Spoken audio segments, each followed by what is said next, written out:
बिस्मिल्लाहिर्रहमानिर्रहीम। Students, first semester botany, zoology, physical chemistry में जो आज हम टॉपिक स्टडी करने जा रहे हैं, तो स्टेट्स ऑफ मैटर में हमने ना लिक्विड स्टेट से शुरू किया है। तो आज का हमारा जो टॉपिक है, it is about surface tension.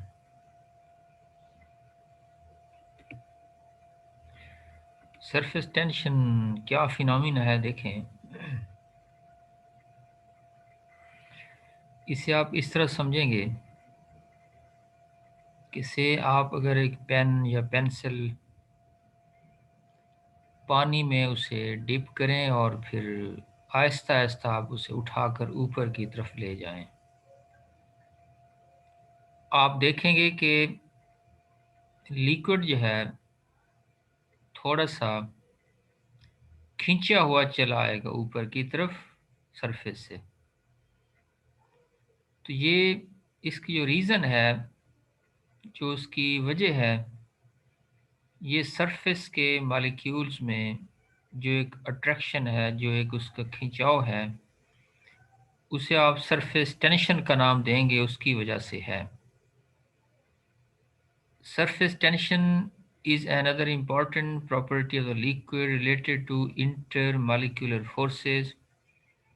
The liquid state is characterized by the existence of short-range forces between the molecules.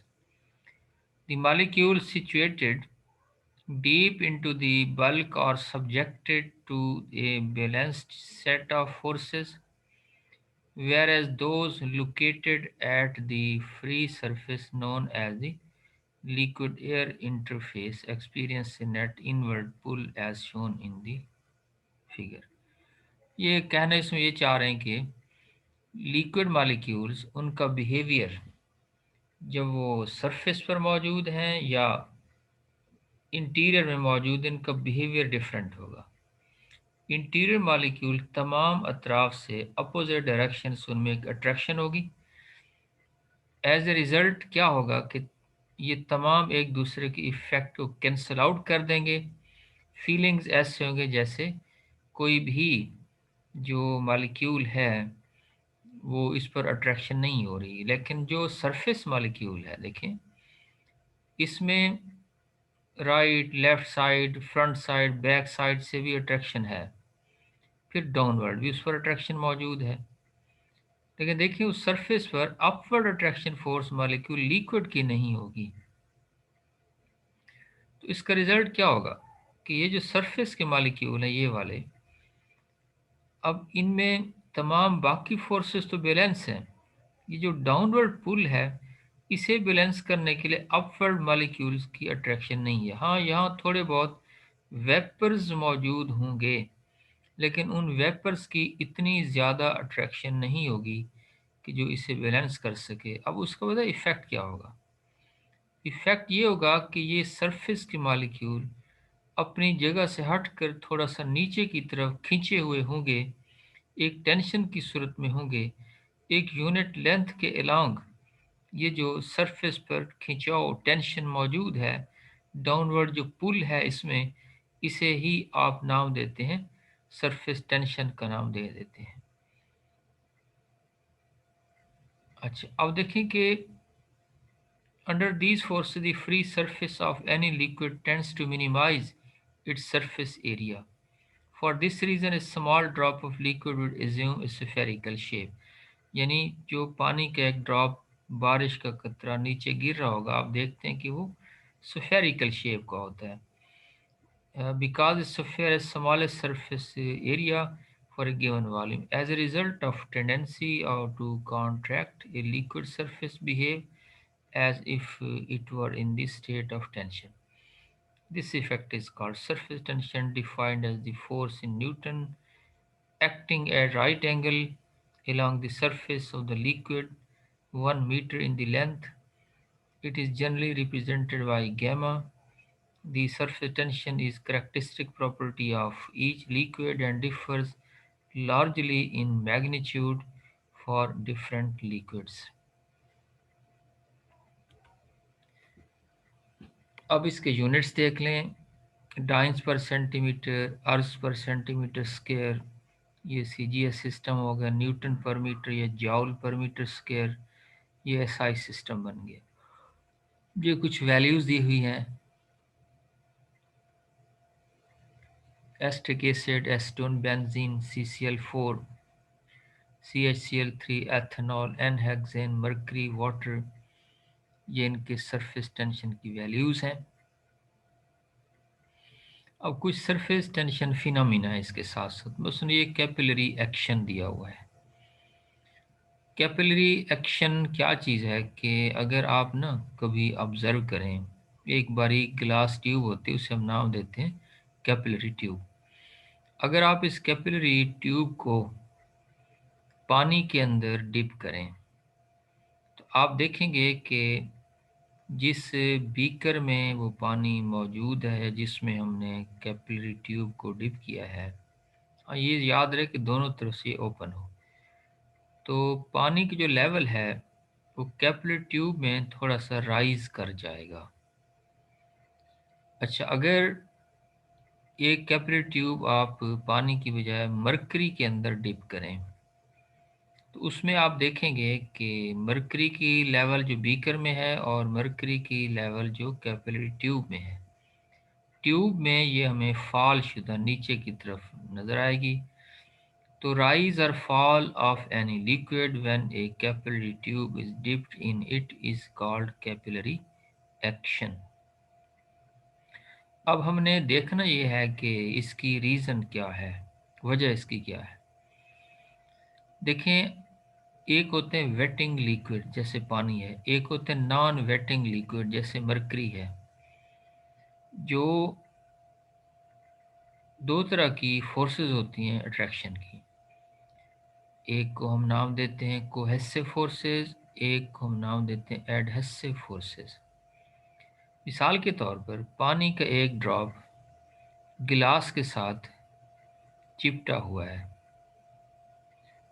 अच्छा देखें, वो जो एक ड्रॉप लिक्विड का पानी की बैरूनी दीवार के साथ अटैच्ड है, आप बेशक उसे झटके दें, वो पानी का जो कतरा है वो गिलास सरफेस पर या किसी और सरफेस पर वैसे ही मौजूद रहेगा।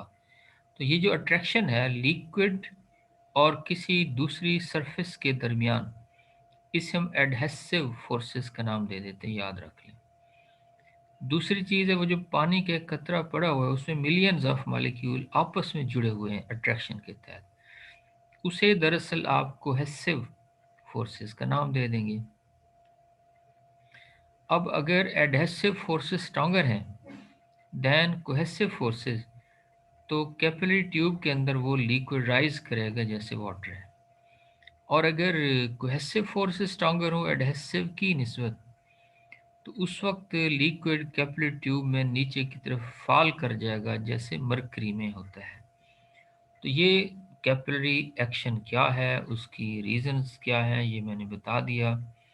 आप यहाँ से इसे रीड कर लेंगे। अब नेक्स्ट इसमें है कि मेजरमेंट ऑफ सरफेस टेंशन।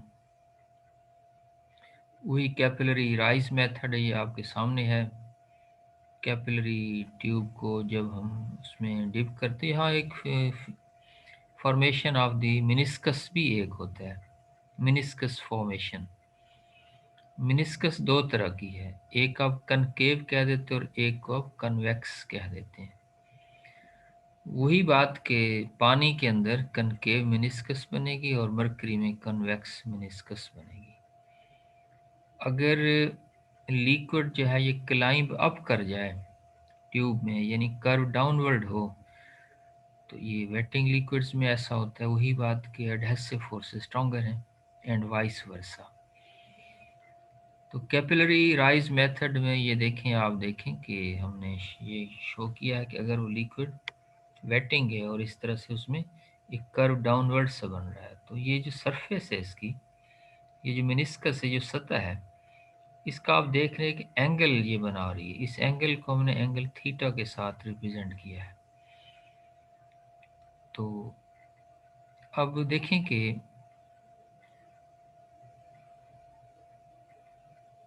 ये आप यहाँ से रीड करते जाएंगे कि वेटिंग लिक्विड के लिए फिनोमिना सामने किया हुआ है। Consider a fine capillary tube of radius r immersed in the vessel containing the liquid that wet the glass. Because, because of force of surface tension gamma, which acts along the inner circumference of the tube, liquid will rise. The liquid keeps on rising to the certain height h until upward force due to surface tension is balanced by the downward force due to weight. तो जो upward force है उसे हमने कहा कि F you 2 pi are gamma cos theta, और जो उसकी डाउनवर्ड फोर्स है वो wait of the liquid column के बराबर है, जो कि किस चीज़ के बराबर होगा, M G and is equal to V D G. तो m is equal to V यानी वॉल्यूम इनटू डेंसिटी के बराबर है। तो इस m की वैल्यू को यहाँ पुट अप करके ये इसकी आ गई। v is the volume of the liquid in the tube, but v is equal to pi r square h, जबकि एरिया ऑफ ट्यूब किसके बराबर है, पाई आर स्क्वायर के बराबर है। h उसकी हाइट है जितनी वो लिक्विड राइज अप करेगा। Hence FD will be equal to pi r square HdG। अब क्योंकि ये दोनों फोर्सेज जो हैं अपवर्ड और डाउनवर्ड इक्वल होते हैं, अपवर्ड और डाउनवर्ड, तो इन दोनों को आप इक्वलाइज करके गैमा की वैल्यू आप निकालेंगे। थीटा अगर ज़ीरो है तो कॉस 0 1 के बराबर होगा, और गैमा की वैल्यू क्या आ जाएगी 1/2 और HdG के बराबर।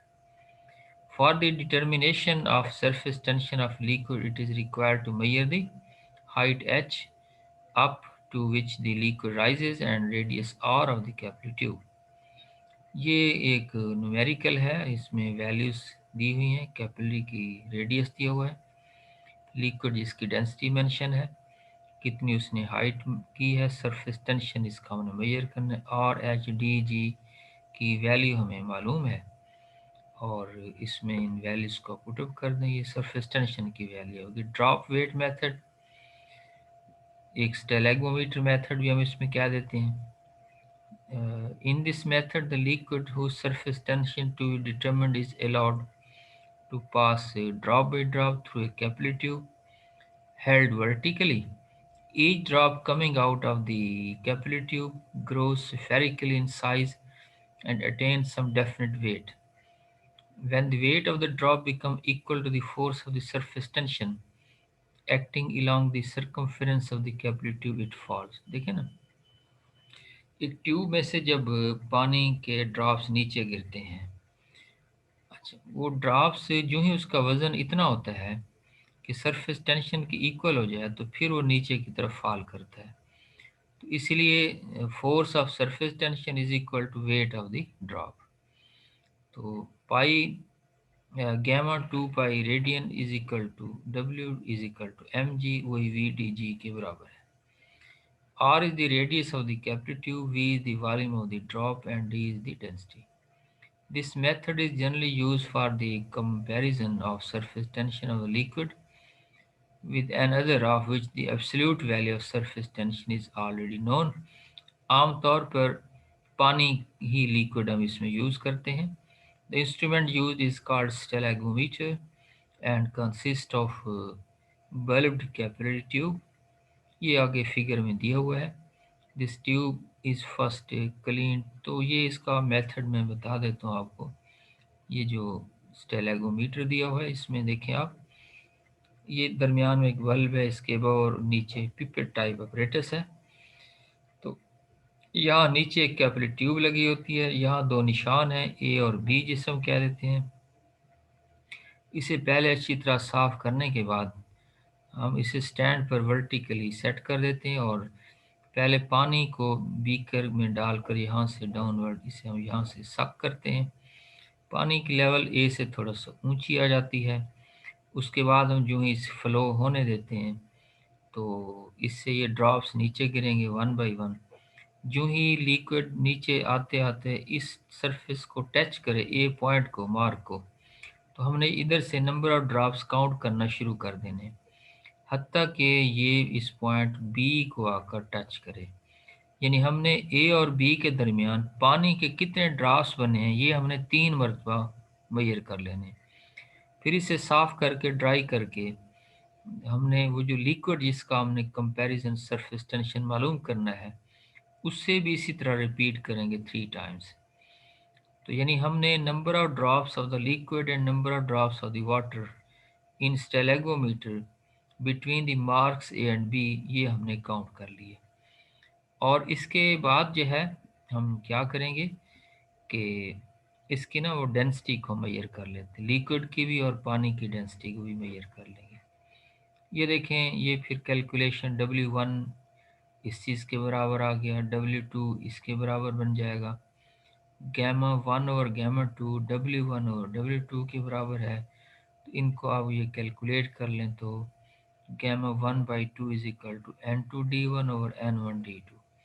यानी N2 जो है ये एक की डेंसिटी, ये दूसरे की नंबर ऑफ ड्रॉप्स आ जाएंगे, ये डेंसिटी आ जाएगी उसकी।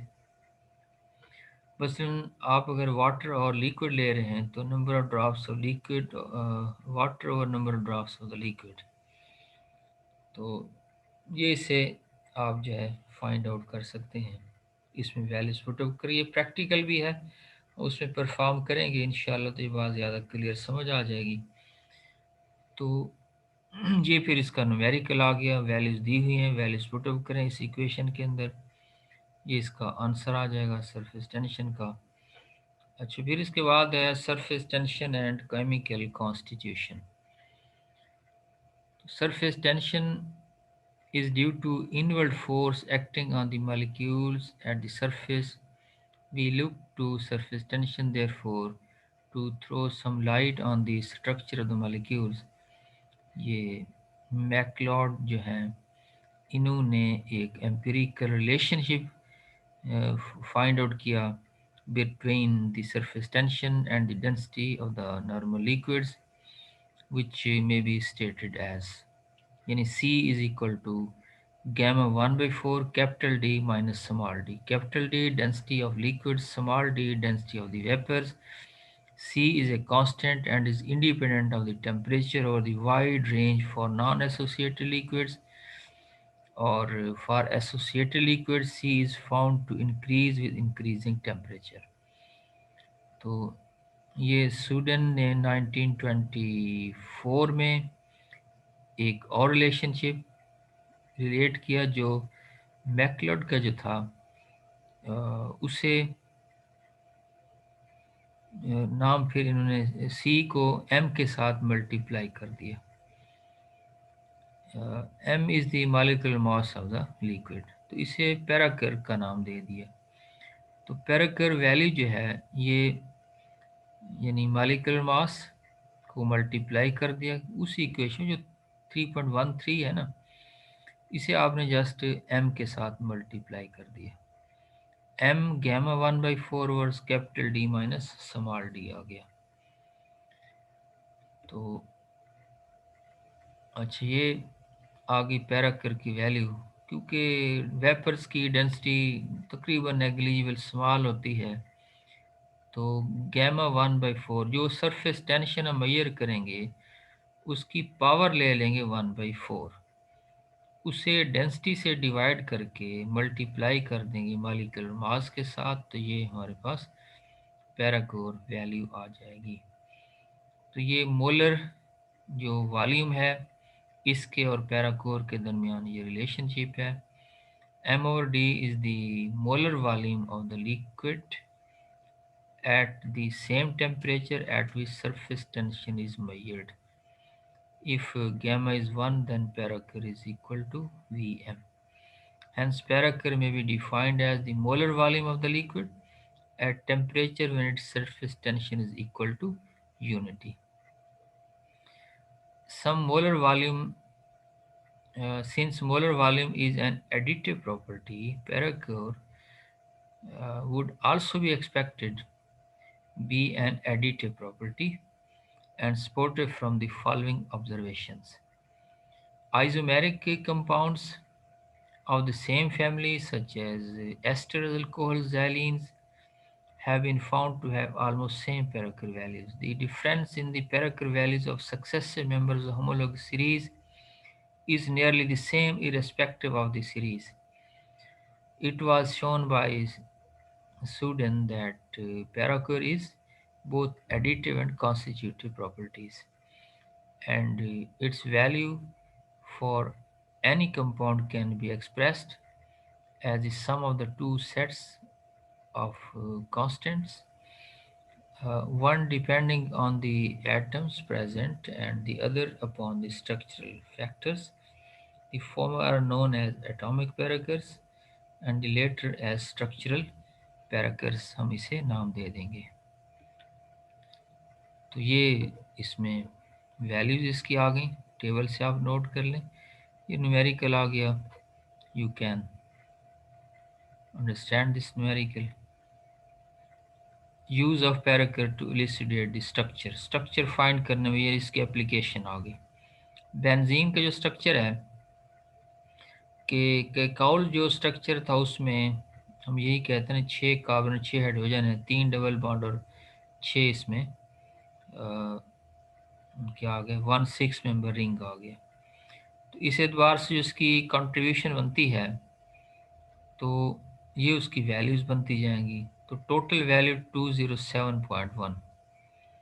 ऑब्जर्व पैराकर वैल्यू बेंजीन की 206 है, जो कि यानी प्रैक्टिकल और कैलकुलेटेड दोनों की वैल्यूज़ क्या आ रही हैं, सेम आ रही हैं. तो हम कहेंगे कि कैकाउल का जो स्ट्रक्चर है वो काफ़ी हद तक करेक्ट है बेंजीन के लिए. फिर इसमें है ये क्विनोन का स्ट्रक्चर, आप देख लें इसमें भी पैराकल एक्सपेरिमेंटल भी और दोनों स्ट्रक्चर्स के लिए कैलकुलेट की हुई है. तो जो एक्सपेरिमेंट वैल्यू है वो 236.8 के बराबर आ जाती है, जो कि पहले वाला जो स्ट्रक्चर है इससे गुड एग्रीमेंट है. इसीलिए हम यही कहते हैं कि इसकी यही वाली वैल्यू. इस क्लोरोटालवीन है, आर्थोक्लोरोटालवीन है, या आप रीड जस्ट करते जाएंगे. इसमें कोई ऐसा नहीं है बात की जो मुश्किल हो. फिर नाइट्रो ग्रुप जो है इसमें भी कि स्ट्रक्चर नाइट्रो ग्रुप का कैसे हमें NO2 का लिखना चाहिए. तो पैराकर वैल्यूज़ जो कैलकुलेटेड है वो आपके सामने दी हुई हैं और जो ऑब्जर्व्ड है वो 73 के बराबर है. तो आप देख लें ये सेकंड जो स्ट्रक्चर है ये 74.1 वेरी क्लोज एग्रीमेंट है टू द एक्सपेरिमेंटल. तो इसका जो कंफर्म स्ट्रक्चर हम कहेंगे वो स्ट्रक्चर नंबर 2 हो जाएगा. सरफेस टेंशन की जो एप्लीकेशंस हैं, cleansing action of soap, chemical detergents is due to their property of lowering the interfacial tension between water and greasy substances. The soap solution, due to its lower surface tension, can penetrate into the fiber to surround the greasy substances and wash them away. Efficacy of toothpastes, nasal jellies, and mouthwashes depends on part of the fact that they contain substances which have lower surface tension. Lowering of interfacial tension helps these preparations to spread evenly over the surface they come in contact with, thus increasing the efficiency of their antiseptic action. तो यानी इससे जो surface tension से related phenomena है, जैसे मैंने कहा capillary action है, freely falling drop of liquid require a spherical shape, wetting liquids, non-wetting liquids, और concave meniscus, convex meniscus की फॉर्मेशन है, rise और fall of the liquid है. ये सारे जो हैं ये सरफेस टेंशन के फिनोमिना हैं. बस ये आज का लेक्चर एक कंप्लीट टॉपिक मैंने करा दिया. मेरी ख्वाहिश तो ये थी कि हम इन 3 चैप्टर्स पे स्टॉप कर दें, लेकिन अभी मिड जो है उसके बारे में कोई कंफर्मेशन नहीं हो रही, तो इसीलिए मैंने ये कहा कि आसान टॉपिक्स हैं जो लिक्विड और गैसेस और सॉलिड के, कम से कम ये 3 चैप्टर हमारे जो कि मिलकर एक चैप्टर बना देते हैं, ये पूरा हो जाना चाहिए। बाकी थर्मोडायनामिक्स, एक एक थर्मोडायनामिक्स बच जाएगी, एक गालमन और कौन सा चैप्टर है। तो बस आज का ये लेक्चर कंप्लीट हुए। Thank you very much. अल्लाह हाफिज़। अल्लाह की अमान।